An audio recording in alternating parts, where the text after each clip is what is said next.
आता मी माझं आधी कंटिन्यू करतो की तुमचे जे आहेत 2-3 वर्ष झाल्यानंतर कसला ब्रेक थ्रू मिळत नसेल, कसलीच प्रिलिम्स निघत नसेल, तर तुम्ही वेगळा विचार केलाच हवा. कारण टाइमली एक्झिट जर झाली नाही तर खूप अवघडात जातो तुम्ही.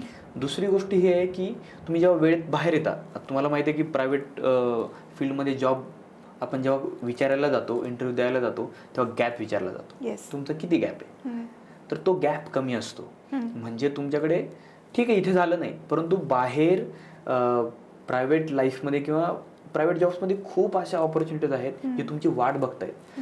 तुमच्यात टॅलेंट जर असेल आणि टॅलेंट असूनही तुम्ही तिकडे जात नसाल तर मग त्यात तुमचंच नुकसान होतंय असं मला वाटतं. त्यामुळे तो एक विचार केला पाहिजे. आणि दुसरी गोष्ट, जसं आता तू विचारलंस की काय केलं पाहिजे ज्यांचं झालं नाही किंवा ज्यांना जवळही नाहीत, सक्सेसच्या जवळही नाही, त्यांनी काय केलं पाहिजे. आता एक गोष्ट आहे की काही मुलांचं बॅकग्राऊंड आहे इंजिनिअरिंगचं, काही लोकांचं असतं मेडिकलचं, काही लोकांचं अजून कोणत्या प्रोफेशनल डिग्रीज असतात, LLBचं, लॉचं असू शकतं. ह्या प्रोफेशनल डिग्रीज आहेत, इथून मुलगा गेला तर त्याला त्याच्या फील्डमध्ये जॉब मिळण्याची शक्यता असते, संधी तरी असते. परंतु ज्यांचं आर्टचं बॅकग्राऊंड आहे, बॅचलर ऑफ आर्ट्स असतील किंवा BSc ज्यांचं आहे, त्यांना मुळात त्यांच्या स्वतःला जॉब शोधावे लागतात. म्हणजे त्यांच्या स्वतःची कॅपॅबिलिटी काय, कारण त्यांच्या डिग्रीवर, ग्रॅज्युएशनवर जॉब मिळतच नाही. आजकाल एवढं भरपूर ऑप्शन्स आहेत करिअरचे, त्यामुळे त्या ऑप्शनला जॉब आपण बघितलं तर प्रोबॅबिलिटी फार कमी आहे त्या एज्युकेशनसाठी. मग ते त्यांना विचार केला पाहिजे आपण. आणि त्यामुळे या 2 सेक्टरला किंवा वेगळं जे ग्रॅज्युएशन ह्युमॅनिटीजमध्ये ज्यांचं ग्रॅज्युएशन झालेलं आहे त्यांचा प्रॉब्लेम हा होऊन जातो की ग्रॅज्युएशन झालं आता काय करू, चला MPSC करूया.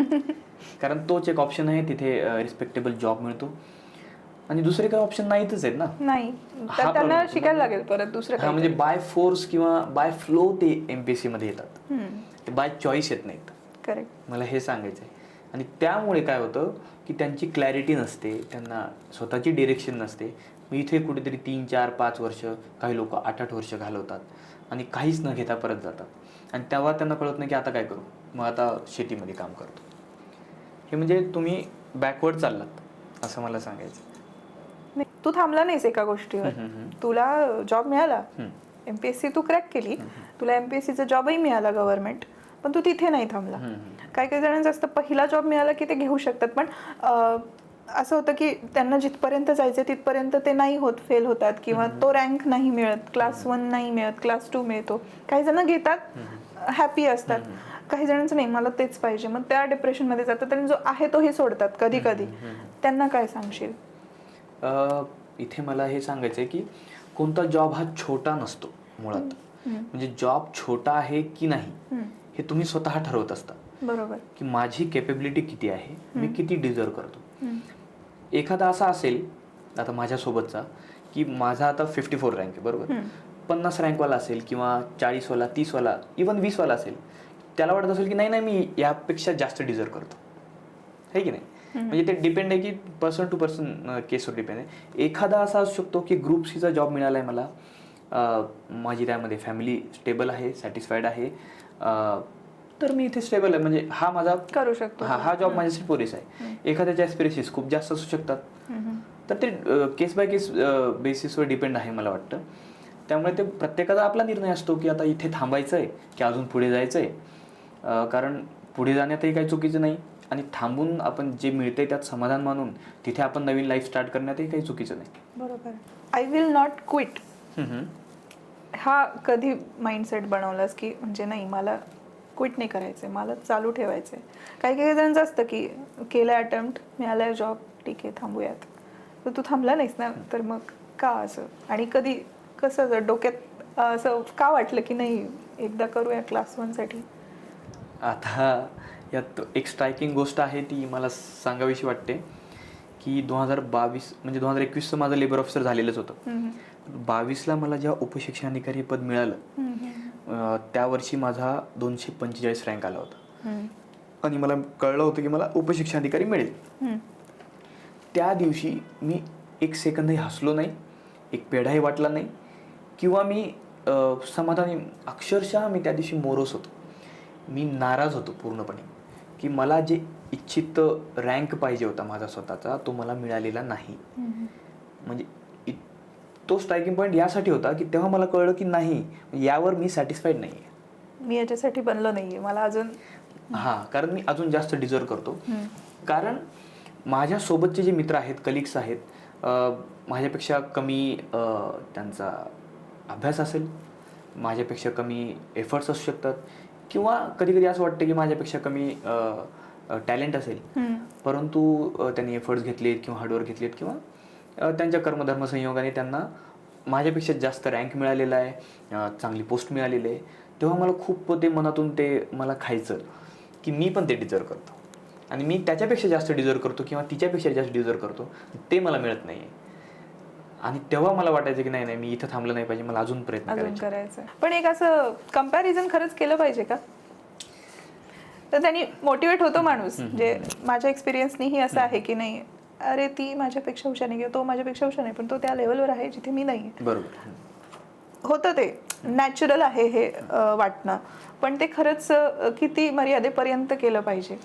कसं आहे, ते आपण माणूस आहोत आणि प्राण्यांमध्ये आणि माणसामध्ये हाच फरक आहे की आपण विचार करू शकतो, आपण ॲम्बिशियस असू शकतो, आपण स्वप्न बघतो, त्यासाठी आपण खूप तळमळ करू शकतो.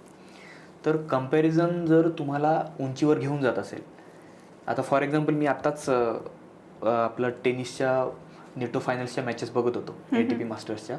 तर सिनर आणि कार्लोस अल्काराज ह्यांची फायनल झाली. त्यानंतर कार्लोस अल्काराज म्हणे की सिनर तू होतास म्हणून मी तुझ्यामुळे, कारण मी थोडा जरी मागे पडलो तर तू मला हरवतोय, मी थोडा जरी एफर्टमध्ये कमी पडलो की तू मला हरवतोय, आणि तुझ्यामुळे मला स्वतःला पुश करावं लागतं की मी जास्त हार्डवर्क करू, जास्त अजून तयारी करू. तर ती कंपॅरिझन पॉझिटिव्ह तेव्हाच आहे जेव्हा त्यामुळे तुम्ही जास्त हार्डवर्क करताय आणि स्वतःला खूप पुश करताय, एफर्ट्स जास्त देत आहे. परंतु त्या कंपॅरिझनमुळे जर तुमची लाईफ हेल होत असेल, तुम्ही जर नाराज होत असाल, डिप्रेशन मध्ये जात असाल, मग काही अर्थच नाही. त्यामुळे कंपॅरिझन हे होतच असतं. आपण किती जरी म्हटलं की नाही आपण स्वतःशी कंपॅरिझन ठेवलं पाहिजे, जगाशी कम्पेअर करू नका स्वतःला वगैरे, परंतु त्या कंपॅरिझनमुळे जर आपल्या लाईफमध्ये आपले ध्येय वर जात असतील, आपले ॲम्बिशन अजून आपल्याला पुश करत असतील, तर चांगली गोष्ट आहे असं मला वाटतं. फक्त ते टॉक्सिक होता कामा नये. बरोबर, ही एक थिन लाईन ऑफ डिफरन्स आहे, तेवढं आपण एक लक्षात ठेवलं पाहिजे. भारी बोललास. आणि हे सगळ्यांना, पॅरेंट्स आणि स्टुडंट सगळ्यांना हे कळलं पाहिजे की पॅरेंट्सही कम्पेअर करतात, अरे बघ ना तुझ्याच वर्गात आहे आणि आज कुठे आहे, तू कुठे आहे, असं होतं बऱ्याचदा, किंवा कुठे पोहोचले होतं. पॅरेंट्सही करतात, असं नाही की फक्त स्टुडंट्स करतात. केलं पाहिजे जोपर्यंत झेपतंय आणि आपण पॉझिटिव्हली घेतोय त्या गोष्टीला, तोपर्यंत केलं पाहिजे. बट ज्या मोमेंटला ती गोष्ट निगेटिव्हिटीमध्ये कन्वर्ट होते, डिप्रेशनमध्ये जातोय माणूस, किंवा पॅरेंट्स आपल्याला बोलतात आणि आपल्याला ते वाटतं की नको मला हे नाही ऐकायचंय, तर ते तिथे थांबवलं पाहिजे. आता या कंपॅरिझनचा जो किस्सा आहे, खूप छान किस्सा आहे. मी नवोदयमध्ये होतो, तर आमचं स्कूलिंग जे आहे 6वी ते 12वी ते पूर्ण रेसिडेन्शियल स्कूलिंग असतं, म्हणजे हॉस्टेलमध्ये राहतो आम्ही. तर तिकडे मी वर्गात कधी टॉपर यायचो नाही, म्हणजे पहिला दुसरा तिसरा आधी कधीच नव्हतो, म्हणजे 5, 7, 8 नंबरला कधीतरी असायचो. तर तेव्हा आमच्या युनिट टेस्ट व्हायच्या, आणि युनिट टेस्ट झाली की आमचे दर महिन्याला आमचे पेरेंट्स यायचे, बघायचे आपल्या मुलाला किती मार्क्स आहेत, मग त्याला किती आहेत, त्याला किती आहेत, त्याला किती आहेत. मग अरे हा तर तुझ्यासोबतच आहे, बाजूच्या कॉटवर बसतो, बाजूच्या बेडवर असतो तो, आणि त्याला तर 140 आहेत 150 पैकी, आणि तुला तर 110च आहेत. आणि मला खूप टेन्शन यायचं की अरे बापरे, ह्या मुलामुळे ना माझं आयुष्य नरक होतंय, हा गेला पाहिजे किंवा ह्याला मार्क्स कमी आले पाहिजे, मला माहिती की मला जास्त येणार नाही. कधी कधी आपण त्या गोष्टीकडे बघण्याचा दृष्टिकोन आपला दुसरा आहे. जसं तू निगेटिव्हली घेतलं की नाही ह्याला कमी पडले पाहिजे याच्यासाठी मी प्रयत्न करतो, असा प्रयत्न नाही करणार की मला जास्त पडले पाहिजे. आणि नंतर आम्ही काय करायचो, हे 2-4 वेळा झालं की नेहमी ते 2 मुलं होते माझे मित्र, खूप जवळचे आहेत ते, त्यांचे मार्क्स जास्त असायचे, आणि त्यामुळे मला नेहमीच पॅरेंट्स मला नेहमीच म्हणजे बोलायचे, त्यांच्या बोलणी खाव्या लागायच्या. नंतर आम्ही काय ठरवलं, आम्ही की त्या दोघांना ना सांगून ठेवलं, तुम्ही मार्क्स स्वतःचे कमी सांगा, किंवा माझे वडील आले तेव्हा तुम्ही आजूबाजूला फिरकायचं नाही बरं का, तुम्ही 2 तास तिकडे ग्राउंडवर खेळायला जा, पण इथे दिसायचं नाही, कारण दिसलात तर ते आम्हाला आवडायचं. मग नंतर ते आमच्यात एक मित्रांमध्ये एक अंडरस्टँडिंग यायची की नाही नाही, मी जर माझे जास्त सांगितले ना मार्क्स, याचे पॅरेंट्स याला थोडं प्रेशराईज करतील. म्हणजे मला ते खूप छान वाटतं की आम्ही 7वी-8वीलाच होतो, परंतु ती अंडरस्टँडिंग होती की आपल्या मित्राला आईवडील आपले महिनाभरातून येत आहेत, ते स्वतः नाराज पण होऊन जातात की आपल्या मुलाला मार्क्स आले नाहीत, आणि हा पण नाराज होतोय. मग ते पण सांगायचे नाही काका हा हुशार आहे माझ्यापेक्षा. मग ते हॉस्टेलला गेल्यामुळेच, हॉस्टेलला राहिल्यामुळं ती अंडरस्टँडिंग डेव्हलप झाली असं मला वाटतं. अजून एक विचारायचं होतं की लाईक जेवढं माझं नॉलेज आहे किंवा मी काही व्हिडिओज बघितलेत विथ रिस्पेक्ट टू की ज्यांनी MPSC UPSC रात्रभर अभ्यास करायचे किंवा इतके इतके तास दिवसातून अभ्यास करायचे, तर खरंच असतं का, ते खरंच गरज आहे का?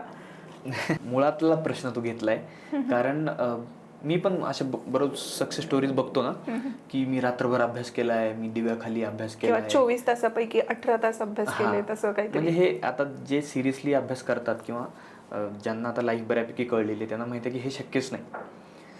इनफॅक्ट मी माझं स्वतःचं तर शेड्यूल सांगितलं तुला, तू हसशील माझ्यावर की अरे हा तर मला वाटलं हा खूप जिनियस आहे की काय. नाही, जेवढं संभाषणातून कळलंय की हे बॉर्न टॅलेंट आहे, म्हणजे कळून येतं थोड्या वेळाने. पण हे सगळ्यांकडे नसतं, काही जणांना हार्डवर्क करावं लागतं. हो हो. तुझ्या बाबतीत आपण म्हणू शकतो की हार्डवर्क प्लस स्मार्टवर्क, आणि स्मार्टवर्क थोडं जास्त, पण हे सगळ्यांनाच नाही जमणार.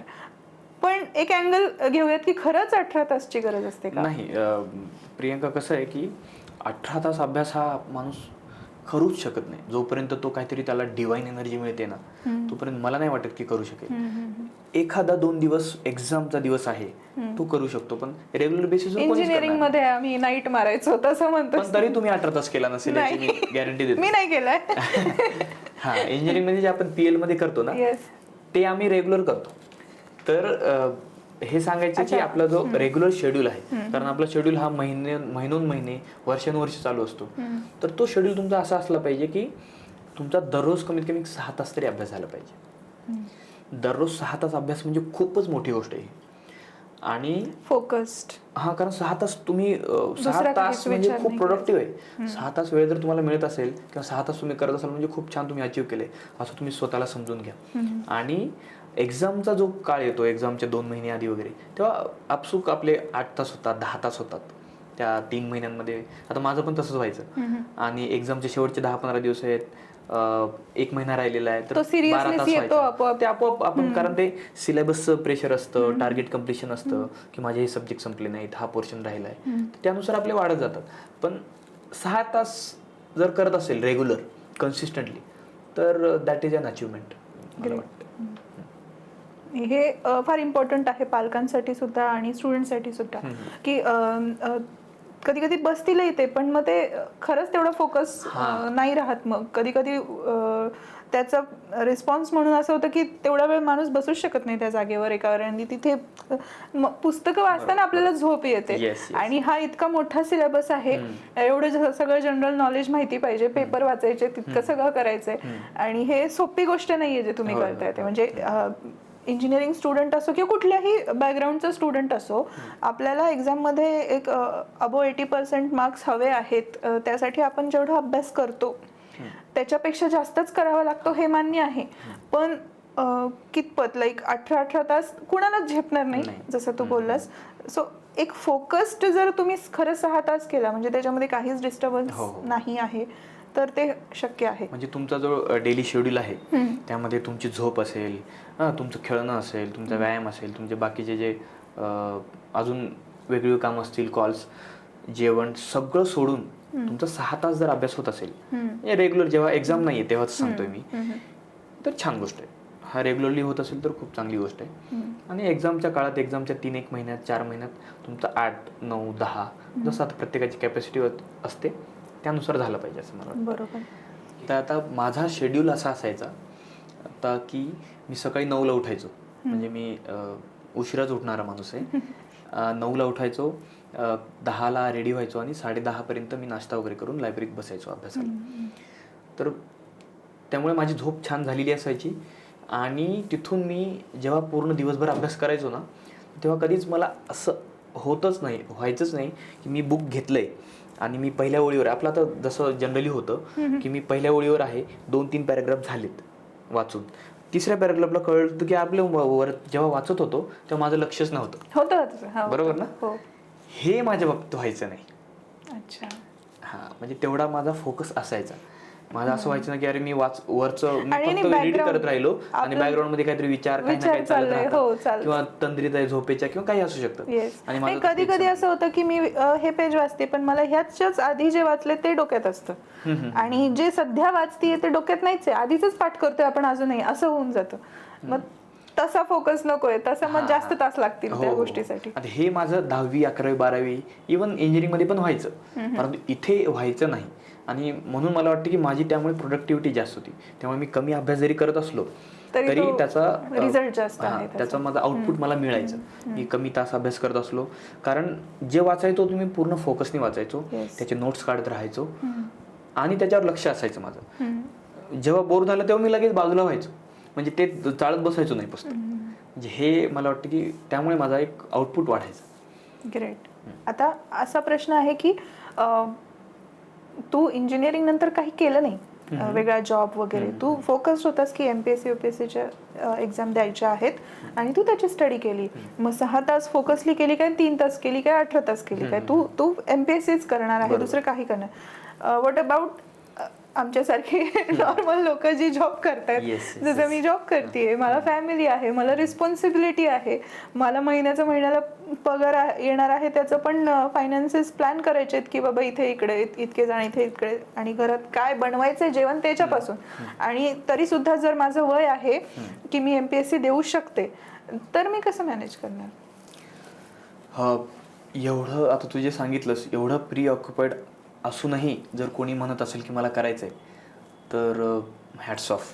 म्हणजे तुमची तयारी आहे अजूनही अभ्यास करायची, अजूनही एफर्ट्स द्यायची, तर खरंच ती खूप मोठी गोष्ट आहे. माझ्या एक जवळच्या 2 मैत्रिणी आहेत जे मॅरिड आहेत, मॅरिड असून आपल्या हजबंडसोबत राहतात आणि ते असूनही त्यांनी अभ्यास केलाय आणि ते आता ऑफिसर झालेले आहेत. ग्रेट. आणि त्यातली एक मैत्रीण अशी आहे जिला 2 मुलं आहेत. अरे बापरे. त्या मुलांचं वय 7-8 वर्ष आहे. लहान आहेत. हो, म्हणजे 7-8 वर्ष, लग्नाच्या 10 वर्षानंतरही तिने एफर्ट टाकून घरची कामं करून सकाळी उठून सगळं, म्हणजे एक सांगते फक्त की हे सगळ्यांना जमत नाही आणि खूप लहान मुलं म्हणजे काही साधी गोष्ट नाही सांभाळणं. सो करावे सगळ्यांनी. आता म्हणजे काही जण बघत असतील आणि ते खरंच एमपीएससी ला म्हणजे त्यांचे एज क्रायटेरियामध्ये ते येत असतील आणि त्यांची इच्छा असेल, ते हुशारही असतील, तर लगेच उठून जायचे, थोडंसं प्रिपरेशन गरजेचं आहे. मी स्वतः आता इंडिपेंडेंट आहे, सिंगल आहे, घरच्या रिस्पॉन्सिबिलिटीज नाहीत, तर मला काही प्रॉब्लेमच नाही, ऑब्स्टॅकल्स नाहीत अभ्यास करायला, मी छान करू शकतो. परंतु ज्यांना जे मॅरिड असतील किंवा जे जॉब करणारे असतील, त्यांना तिकडच्या रिस्पॉन्सिबिलिटीज असतात, तर ते केल्यानंतर खूप कमी वेळ वाचतो त्यांचा अभ्यास करायला किंवा नवीन वेगळ्या ठिकाणी एफर्ट द्यायला वेळ कमी असतो, एनर्जी कमी असते. त्यामुळे त्यांनी खूप विचार केला पाहिजे. आपण हा पाथ निवडण्यापूर्वी तुमच्या पार्टनरसोबत चर्चा केली पाहिजे. इवन स्वतः तुम्ही जज केलं पाहिजे स्वतःला की मला किती होईल का. त्याच्यानंतर बऱ्याचदा असं होतं की एक्झाम जवळ आल्यानंतर तुम्हाला जॉबमधून सुट्ट्या घ्याव्या लागतात, 1-2 महिना गॅप घ्यावा लागतो. ते शक्य आहे का, आपले फायनान्शियस तेवढं आपल्याला सपोर्ट करतात का, ह्या सगळ्यांचा विचार करून मग तुम्ही हा विचार केला पाहिजे की हा अभ्यास मला झेपेल का आता.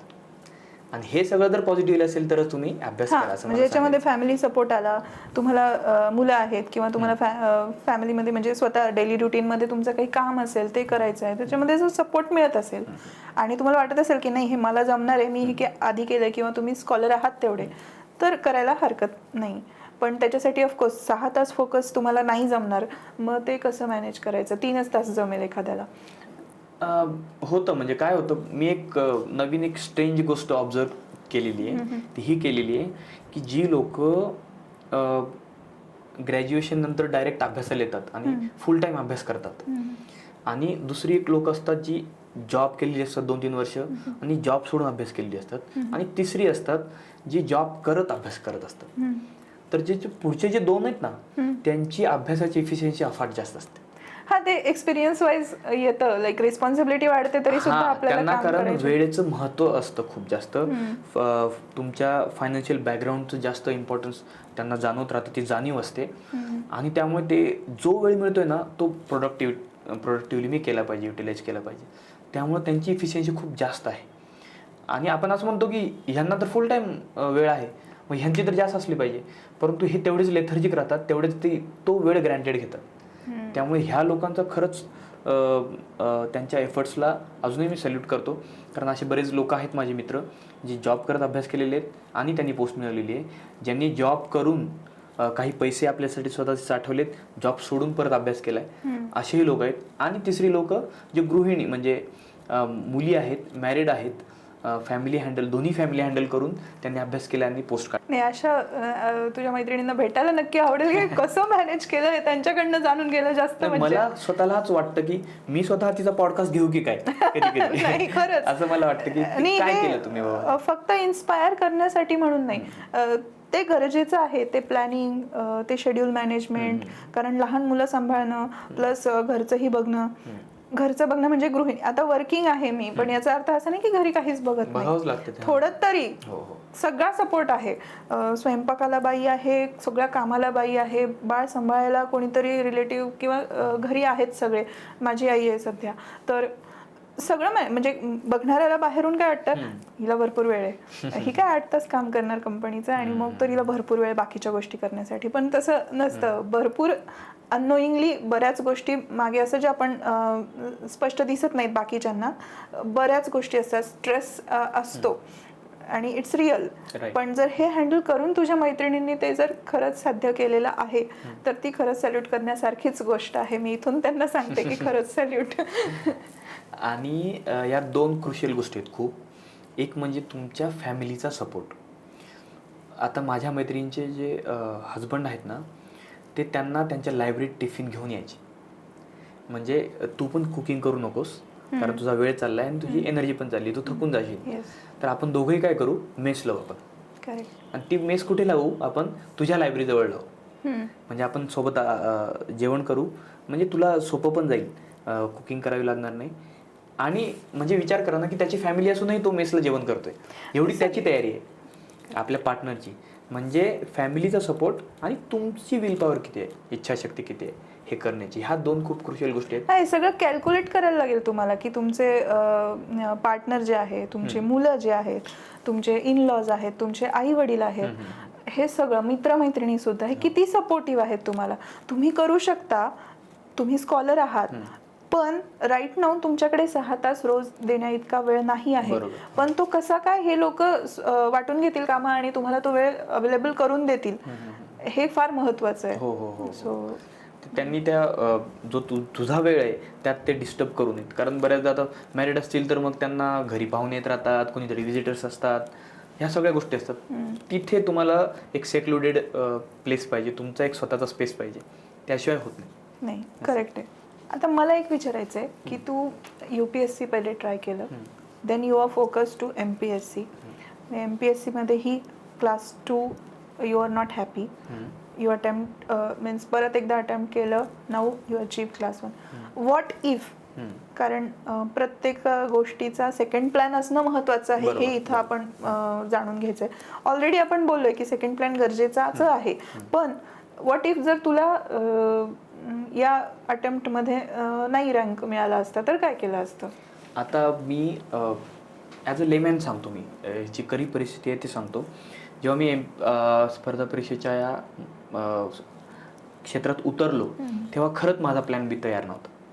जेव्हा 1-2 वर्ष झाली तेव्हा खूप लोक म्हणायचे की आपला प्लॅन बी असला पाहिजे. मी आजूबाजूला बघायचो माझे सिनियर्स जे फेल झाले, ज्यांना पाहिजे ते सक्सेस मिळालं नाही, आता ते बाहेर कुठेतरी हातपाय मारतायत, बरोबर.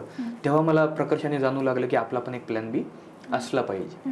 तर त्यासाठी मी खूप विचार केला. आता मी माझ्या मित्रासोबत, तुम्हाला माझ्या मित्राचं सांगितलं, तर आम्ही दोघं विचार करायचो की आपण इथे जर झालं नाही तर काय करू शकतो वेगळं. तर खूप आम्ही स्टार्टअपचा विचार केलेला की असं करूया, मग त्याच्यासाठी फायनान्सेस आपण कुठून आणू शकतो. मग त्याचा विचार केला आम्ही, आपले कोणी मित्र आहेत का स्ट्रॉंग सपोर्टर्स, स्पॉन्सर्स करायला वगैरे वगैरे. आणि असे खूप विचार केलेले आहेत मी ऑलरेडी. आणि त्यामुळे मला वाटतं की मी त्याबाबत निश्चिंत होतो की इथे नाही झालं तर मी दुसरं काहीतरी करू शकतो. परंतु त्याच वेळी 2020ला जेव्हा मी पहिल्यांदा इंटरव्ह्यू दिला, 126 रँक आला, तेव्हा मला 100% वाटलं की आता मी इथे घेऊनच जाईन. एवढा मला स्वतःवर कॉन्फिडन्स आलेला आहे, मी इथं करू शकतो आणि आता मला प्लॅन बीची गरज नाही.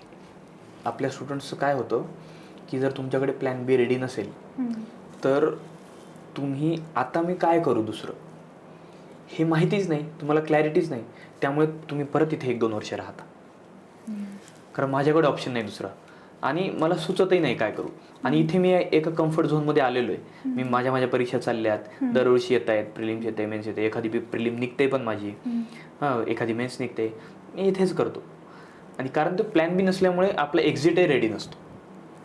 त्यामुळे मग इथे काही वर्ष जातात. असे माझे काही जवळचे मित्र आहेत, त्यांचं असं होतं. आता मला जाणून घ्यायचं की AI जमान्यात आपण आहोत. सध्या AI is peak on peak आणि हे सगळंच करतं AI. If you will ask to AI की मला MPSC अपियर करायचं आहे, ह्या तारखेला माझी एक्झाम आहे, आता इतके दिवस बाकी आहेत, प्लॅन तयार करून दे. प्लॅन तयार करून देतो. कोणत्या सब्जेक्टचा किती तास अभ्यास केला पाहिजे ते करू शकतो. तो जनरेटिव्ह ते ऑब्जेक्टिव्ह क्वेश्चन सुद्धा तयार करून देऊ शकतो आपल्याला प्रॅक्टिस करण्यासाठी की हे बघ, हे 10 क्विज तयार करतो मी तुझ्यासाठी, तू हे स्वतः अभ्यास कर याचं, म्हणजे तू सगळंच देऊ शकतो. ही एक गोष्ट झाली. प्लस आत्ता तुम्ही जे काम करणार आहे as a class 1 officer, as a class 2 officer और ॲज अ गव्हर्नमेंट ऑफिसर, त्याच्यामध्ये सुद्धा AI ही गोष्ट असणारच आहे. पण ह्या दोन्ही गोष्टी with respect to this preparation आणि गव्हर्नमेंट जॉबमध्ये स्वतः जे तुम्ही काम करता ते, त्याच्यामध्ये AIचा काय रोल असणार आहे इन फ्युचर आणि ते हेल्प करेल की ते म्हणजे कसं होईल with the help of AI. Okay. ते की AIचा वापर करून आपण खूप छान सॉर्टेड प्लॅन बनवू शकतो आपल्या अभ्यासाचा. म्हणजे त्याला आपण जर फीड दिले की माझा हा सिलेबस आहे, त्याच्यानंतर ही रिक्वायरमेंट आहे माझी, त्यानुसार तो छान प्लॅन बनवून देईल. दिवसाचा बनवेल, महिन्याचा बनवेल, वर्षांचा बनवेल. पण एक्झिक्युशनचं काय? एक्झिक्युशन AI थोडीच करणार आहे, ते तुम्हालाच करावं लागेल. तो प्लॅन पहिल्या दिवशी होतोय का पूर्ण? पहिल्या दिवशी त्यांनी जो आपल्याला टार्गेट दिलाय तो नाही झाला तर तेव्हा आपण संध्याकाळी रात्री आपण 10-11 वाजता विचार केला आज केलाय का मी, तर ते तरी AI करणार नाही ना.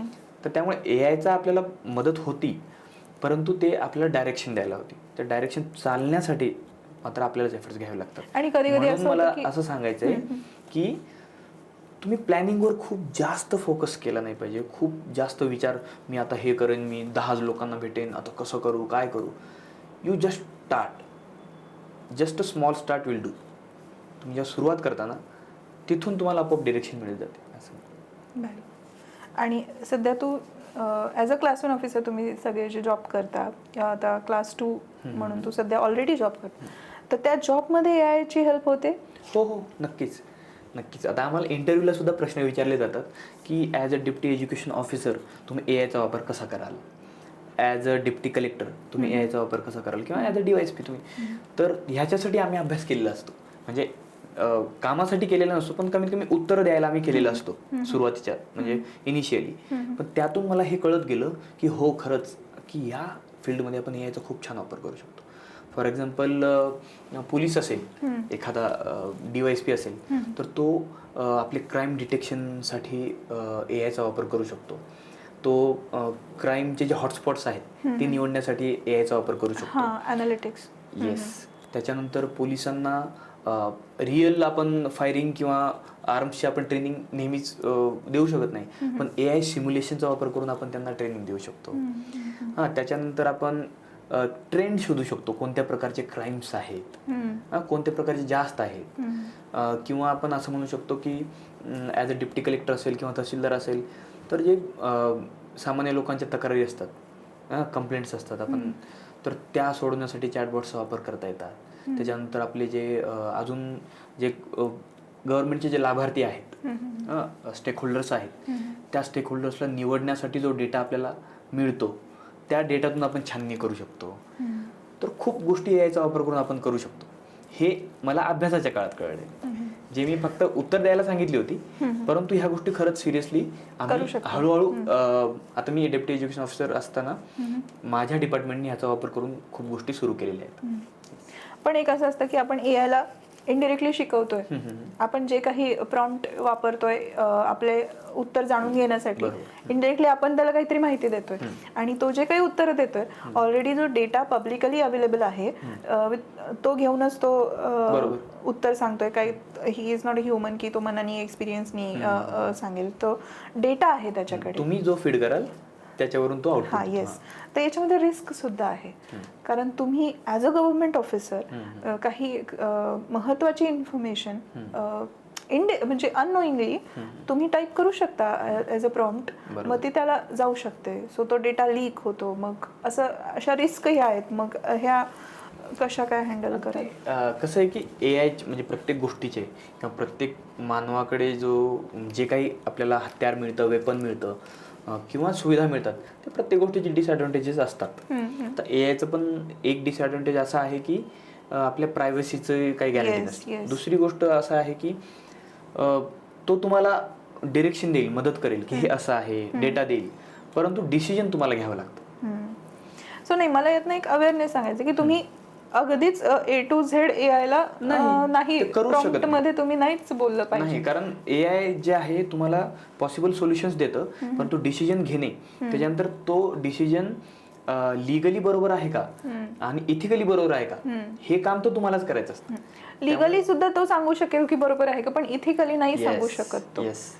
हा फार चांगला पॉइंट तू बोललास की इथिकली आपल्यालाच ठरवायचंय. तो उत्तर सांगेलही, पण ते खरंच उत्तर बरोबर आहे का हे सुद्धा आपण ठरवायला पाहिजे. फॉर्च्युनेटली अजूनही आतापर्यंत AI या स्टेजला पोहोचलो नाही किंवा कधीही पोहोचू शकत नाही की ज्यामध्ये डिसिजन तुम्ही घेणार. त्यात सेन्सिटिव्हिटीचा मुद्दा आहे, तो किती सेन्सिटिव्हली ते उत्तर देईल आपल्याला हे पण माहिती नसतं. ते फक्त ऑब्जेक्टिव्हली उत्तर देईल. येस, जे त्याच्याकडे माहिती ऑलरेडी कोणीतरी डंप केलेली आहे. असंही होऊ शकतं की कोणीतरी चुकीची माहिती डंप केली, पण तो त्यांनी रेफरन्स घेतला, तर ते चुकीचे उत्तर देईल. सो AI वर पूर्ण विश्वास ठेवून आपण एक उदाहरण हे देता येईल मला की मी विचार करत होतो की आपण एक 4 व्हीलर घेतला पाहिजे, 4 व्हीलर घेतली पाहिजे, मग कोणती घ्यायची, आपलं बजेट किती आहे, किंवा जस्ट रॅन्डमली पण मी विचारतो कोणती गाडी छान आहे. तर मी AI ला विचारलं की स्कॉर्पिओ N छान आहे की XUV700 छान आहे, दोन्हीत एक सांग मला. तर ते काय AI काय सांगतं की स्कॉर्पिओ N चे हे ॲडव्हान्टेजेस आहेत, हे डिसएडव्हान्टेज आहेत, XUV700 चे हे आहेत ॲडव्हान्टेज डिसएडव्हान्टेजेस, आणि ह्याच्यामध्ये तुम्हाला जर सिटी लाईफ हवी असेल तर ही घ्या, तुम्हाला जर रुरल लाईफ असेल तुमची तर ही घ्या. ते ऑप्शन्स देणार, डिसिजन देणार नाही ह्या दोन्हीत ही छान आहे. नाही, दरवेळी ते हेच सांगेल की ही ह्याच्या बाबतीत छान आहे, ही त्याच्या बाबतीत छान आहे, बाकी तुम्ही ठरवा. हे AIचं डिसएडव्हान्टेज आहे. आणि डिसएडव्हान्टेज म्हणण्यापेक्षा तेवढं तरी चांगलं आहे की डिसिजन तरी तुम्ही घ्या की मी सगळं देतोय तुम्हाला. कुठेतरी स्वतःचं डोकं लावावंच लागणार आहे, कारण भविष्य बघता बरेच लोक AI भरपूर यूज करणार आहे. AI येणारच आहे, प्रत्येक गोष्टीमध्ये AI येणार आहे. पण त्यामुळे एक चुकीची गोष्ट होऊ शकते भविष्यासाठी की येणारी पिढी जी आहे ती विचार जास्त करणार नाही, डोक्याला ताण देणार नाही. लॉजिक बिल्ड म्हणतो आपण, ते स्वतः विचार म्हणजे ITचं सांगितलं की हे लॉजिक कसं इम्प्लिमेंट करायचं कोडिंग मध्ये ते सांगताय आता. सो आम्ही काय विचार करायचा मग, असं होतं. खरं आहे. AIचा हा एक डिसएडव्हान्टेज झाला की म्हणजे माणसाची जी थिंकिंग पॉवर आहे ती आपण जर वापर केला नाही तर मग त्याला गंज लागून जाईल. कारण किंवा कसं होईल की तो जे डिरेक्शन देतोय त्याच डिरेक्शनला आपण ओके म्हणून पुढे जाऊया, तो दुसऱ्या डिरेक्शनने विचारच करणार नाही माणूस. ती एक गोष्ट आहे. आणि आपण स्वतः विचार करत नाही. फॉर एक्झाम्पल माझ्या मित्राचा बर्थडे आहे, तर मी AI ला टाकेल please make a heartfelt message for my best friend, म्हणजे ते पण काम त्यालाच करायला लागतो. म्हणजे माझ्या फिलिंग्स त्यात किती आहेत हा एक विषय आहे. आणि मी तो मेसेज स्वतः लिहू शकतो का, आर्टिक्युलेट करू शकतो का, ही कॅपॅबिलिटी पण माझी कमी होत चालली ना. कारण मी पूर्ण डिपेंड विचारच करत नाही माणूस. करताय नाही, ठीक आहे 4 गोष्टी वेगळ्या लिहिल पण चांगल्याच लिहिल. तो काय हॅपी बर्थडेच म्हणणार आहे शेवटी, आणि आपल्याला तेच म्हणायचंय. पण अगदी आपल्या मनात आपल्याला माहिती आपल्या त्या माणसासोबतचे एक्सपिरियन्स ते आपण यायला सांगितलेले नसतात, किंवा तेही सांगितले तर मग तेच झालं परत डेटा लीक. मग ते इमोशन्स सुद्धा आपण इमोशन्सचा कंट्रोल आपल्या AI कडे देतोय, किंवा स्वतः आपण इमोशनली तो मेसेज मध्ये त्या मेसेज मध्ये इन्व्हॉल्व नाही असं. MPSC आणि UPSC साठी अपियर करणाऱ्या स्टुडंट्स प्लस ऑलरेडी जे जॉब करतात त्यांच्यासाठी, म्हणजे जे काही एक्झामला जाणार आहेत, एक्झाम देणार आहेत, अशासाठी काय मेसेज असेल एक लास्ट म्हणजे कन्क्लुडेड? मला MPSC जे ॲस्पिरंट्स आहेत जे MPSCचा अभ्यास करणार आहेत, सिरियसली अटेम्प्ट करणार आहेत, त्यांना वाटतं की या डिरेक्शनला माझी लाईफ जावी, त्यांनी खरंच खूप सिरियसली त्यांना मी तळमळीने सांगू इच्छितो की प्रत्येकाने आपला स्वतःचा रोडमॅप बनवा. तुम्ही एक मेंटॉर शोधा स्वतःसाठी. मेंटॉर शोधल्याने काय होईल, तुमचा 1-2 वर्ष कमी होईल. आणि दुसरी गोष्ट ही आहे की त्याच्यावर तुम्हाला खूप अभ्यास करावा लागेल, तुम्हाला वर्क करावं लागेल आपल्या प्लॅनिंगवर. त्याच्यानंतर जेव्हा 2-3 वर्ष झाली, तुम्हाला कसलाच ब्रेकथ्रू मिळत नसेल, कसलाच पॉझिटिव्ह रिझल्ट मिळत नसेल, तर तुम्ही वेगळा विचार करायला हवा. कारण MPSC हे मायाजाल हे सगळ्यांना माहिती आहे. इथे 1% जर सक्सेस रेट असेल तर बाकी 99% लोकांचं काय, हा प्रश्न उद्भवतो. त्यामुळे आपण स्वतःला त्या 99% मध्ये समजून आपण प्लॅन B तयार ठेवला पाहिजे. त्याच्यानंतर आपला एक्झिट प्लॅन रेडी ठेवला पाहिजे. आणि जो आपण इथे वेळ देतोय, जी वर्ष देतोय, ते खूप सिरियसली युटिलाइज केली पाहिजेत असं मला वाटतं. थँक्यू. आणि असाच एक कन्क्लुडेड मेसेज पॅरेंट्ससाठी, जे की आता ज्यांची मुलं 9वी-10वीत आहेत किंवा नाही, मी एक मेसेज देणारच आहे. तो म्हणजे फक्त पॅरेंट्स नव्हेत, ॲज अ सोसायटी मी सगळं समाजालाच मी इथून अपील करू इच्छितो की MPSCला जो सक्सेस रेट आहे तुम्हाला सगळ्यांना माहिती आहे की सगळ्यांचं सिलेक्शन होत नाही. आपल्या गावातली, आपल्या नातेवाईकांमधली, आपल्या कुटुंबातली बरीच मुलं MPSCसाठी प्रयत्न करत असतील, UPSCसाठी प्रयत्न करत असतील, आणि तिथून मॅक्सिमम लोक फेल होतात. फक्त काहीच लोक सक्सेस त्यांना मिळतं. त्यामुळे जे फेल लोक झालेत त्या लोकांना तुम्ही नावं न ठेवता, त्यांचा तुम्ही त्यांच्या टवाळक्या न करता, त्यांची मजाक न उडवता, त्यांना परत आपल्या सोसायटीमध्ये किती ग्रेसफुली तुम्ही ॲक्सेप्ट करताय आणि त्याच्या हिमतीला तुम्ही दाद देताय की तिकडे मला जमलं नाही, परंतु मी नवीन सुरुवात दुसरीकडे करत आहे. तर त्यासाठी जो तो परत येतोय त्या माणसाला तुम्ही चिडू नका, त्याला त्रास देऊ नका, आणि सोसायटीमध्ये आपण छान प्रकारे ॲक्सेप्ट करा, जेणेकरून तो नव्याने त्याची लाईफ सुरू करू शकेल. तर एवढं केलं तर MPSCतले मुलं आहे ना, गावाकडे न जाणं टाळणार नाहीत, सोसायटीमध्ये मिक्स होणं टाळणार नाहीत, आणि त्या फेलियरचा न्यूनगंड त्यांच्यात असणार नाही असं मला वाटतं. नाही, खरंच खूप महत्त्वाचा मेसेज दिला आहेत ना. म्हणजे सोसायटीने शिकलं पाहिजे की रिॲक्ट कसं करायचं, पॉझिटिव्हली, निगेटिव्हली. कसं होतं, शेजारीच असतात काही जण, एक जण ला चांगला रँक मिळतो किंवा होऊन जातं, एका जणाचं नाही होत आणि अरे तुला नाही जमलं असं. पण ते अरे म्हणण्यामध्ये सुद्धा समोरच्याला काय वाटेल याचा जर तुम्ही आधी विचार केला आणि मग बोललात तर ते समोरच्यालाही चांगलं वाटेल की ठीक आहे यार, नेक्स्ट टाइम असंही म्हणू शकतो ना त्या गोष्टीला. अरे तुला जमलं नाही हे निगेटिव्हली होऊन जातं त्याच्यासाठी. तुम्हाला वाटेल अरे मी नाही काय बोललो एवढं की त्याला एवढं सिरियस होण्याची गरज नाही, पण कधी कधी होतं की त्याला. माझा पण स्वतःचा अनुभव आहे. जोपर्यंत माझी कोणती पोस्ट निघाली नव्हती, म्हणजे मिनिंगफुल जे मला पाहिजे होतं, म्हणजे 2021ला लेबर ऑफिसर म्हणून सिलेक्शन झालं ना, त्याच्या आधी माझे स्वतःचे नातेवाईक मला फोन करायचे की किती वर्ष करतोय तू आता इथे, तू इंजिनियर आहेस, जॉब कर ना, प्रयत्न कर ना काहीतरी, तिकडे तुला आता 70-80 हजार पगार झाला असता. म्हणजे पण त्यावेळी मी इंटरव्ह्यू दिलेल्या होत्या, मला माझ्यावर कॉन्फिडन्स होता की मी आता होणार आहे, मी जवळ आहे. माझ्या आईवडिलांनी कधीच मला त्या बाबतीत प्रेशराईज केलं नाही किंवा तसा इव्हन किंचित प्रेशर पण येऊ दिलं नाही की नाही आता तू दुसरा विचार कर. तर माझ्या नातेवाईकांनी, आजूबाजूच्या लोकांनी मला फोन करायला सुरुवात केली होती की चला आता बास, किती वर्ष, माझे पोरं कमवत आहेत, लाखो कमवत आहेत, IT मध्ये एकाला 15चं पॅकेज आहे, एकाला 20चं पॅकेज आहे, आणि तू अजून 0वरच आहेस, तर तू चल लवकर बाहेर हो. म्हणजे मी पेशंटली इथे अभ्यास करतोय किंवा मी पेशंटली ही जी माझी काय जर्नी आहे ती मी करतोय, परंतु त्यांचा इम्पेशंट जास्त दिसतोय. म्हणजे माझ्या लाईफविषयी ते जास्त इम्पेशंट झालेलं मला दिसत होतं. एक तर अजून एक तू आता बोललास म्हणून मला आठवलं की नातेवाईकांना खरंच सांगितलं पाहिजे का की मी करतोय म्हणून? जोपर्यंत होत नाही तोपर्यंत का सांगायचं? ही नातेवाईक नावाची जी प्रजाती आहे ना, याविषयी बऱ्याच ठिकाणी बोललं गेलं, म्हणजे कुणालाच नाही का सांगायचं, आई वडिलांना. पण जोपर्यंत तुमचं पॉझिटिव्ह होत नाही, ते फक्त तुम्हालाच म्हणजे तुमच्याकडे शंकेच्या नजरेने बघत नाहीत, तर तुमच्या पेरेंट्सला, आई वडिलांना सुद्धा खूप ठिकाणी प्रेशर आहे. कारण तुम्ही इकडे पुण्या, मुंबईत किंवा कोणत्यातरी शहरात अभ्यास करताय, परंतु सोसायटी किंवा जे लोक आहेत ना, त्यांना आपले आई वडील फेस करतात. त्यांना विचारलं जातं, अरे काय करतोय ओमकेश, किती वर्ष झाले, होतंय का काही, हो का त्याचं झालंय, हो का त्याचं झालं, बरोबर. त्यांनी आईवडिलांना आपल्याला प्रेशर येतं. त्यामुळे मला वाटतं की आपण स्वतःही जास्त आपल्या जोपर्यंत आपण म्हणतो ना की सक्सेस, तुमचं जे मेहनत आहे ती शांततेत करा. Let the success make noise. बरोबर. Yes absolutely. म्हणजे मला हे सांगायचं होतं आवर्जून, आता विषय निघाला म्हणून सांगते की सगळ्याच गोष्टी सगळ्यांना सांगणं गरजेचं नाहीये. कसं होतं, आपण एखादी गोष्ट सांगतो तर त्याच्याविषयी नॉलेज देणारे भरपूर असतात. अरे तुला माहिती आहे का, त्यांनी असं केलं होतं, तू इथेच जा, इथेच ट्युशन घे, तर 100% होईलच तुझं, असं सांगणारेही असतात.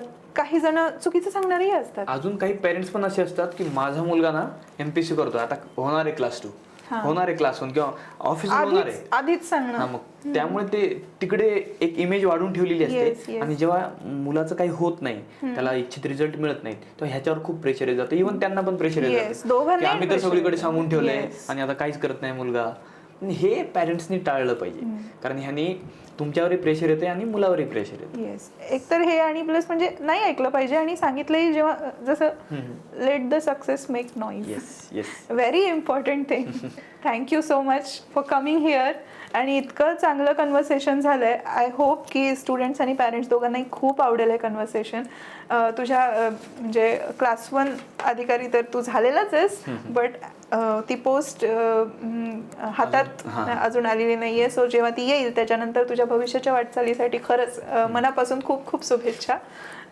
एक छान काम होऊ देत तुझ्या हातून समाजासाठी, आणि उत्तरोत्तर प्रगतीच होत जावं त्या गोष्टीमध्ये, अशी आशा करते. आणि thank you so much for coming to shoot this episode, for this meaningful conversation. याच्यात तुझे असे काही प्रश्न होते, त्यात मला सुद्धा डीपली विचार करायला भाग पाडलंस तू. म्हणजे मला पण ती माझी जर्नी स्वतः परत रिफ्लेक्ट होत होती, माझ्या डोळ्यासमोरून जात होती. तर या सगळ्या एक्सपिरियन्ससाठी तुझे पण खूप खूप आभार. थँक्यू. आजचा एपिसोड तुम्हाला कसा वाटला हे आम्हाला नक्की कळवा. Please like, follow, subscribe to on becoming with Priyanka. Thank you everyone. Keep listening to on becoming.